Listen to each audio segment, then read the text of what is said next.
ಹಾವೇರಿ ತಾಲೂಕದಾಗ 33 ಹಳ್ಳಿಗಳಲ್ಲಿ ಸಾಯಂಕಾಲ 7ರಿಂದ 9 ಮಟ ಮೊಬೈಲ್ ಮತ್ತು ಟಿ ವಿಯನ್ನು ನಿಷೇಧ ಮಾಡಿ ಆದೇಶ ಹೊರಡಿಸ್ಯಾರ.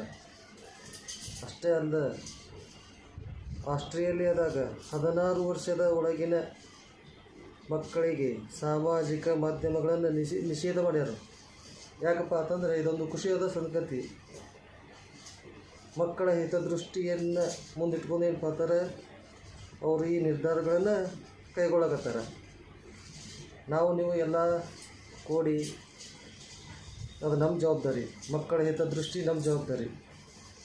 ಮನೆಯಲ್ಲಿ ತಂದೆ ತಾಯಿ ಆಗಿರ್ಬೋದು, ಪೋಷಕರಾಗಿರ್ಬೋದು, ಸ್ನೇಹಿತರಾಗಿರ್ಬೋದು, ಮೊಬೈಲ್ಗಳನ್ನು ಎಷ್ಟರ ಮಟ್ಟಿಗೆ ಬಳಸಬೇಕಲ್ಲ ಅಷ್ಟರ ಮಟ್ಟಿಗೆ ಬಳಸ್ರಿ. ಅದನ್ನು ದುರುಪಯೋಗಕ್ಕೆ ಹೋಗಬೇಡಿ. ನಮಸ್ಕಾರ.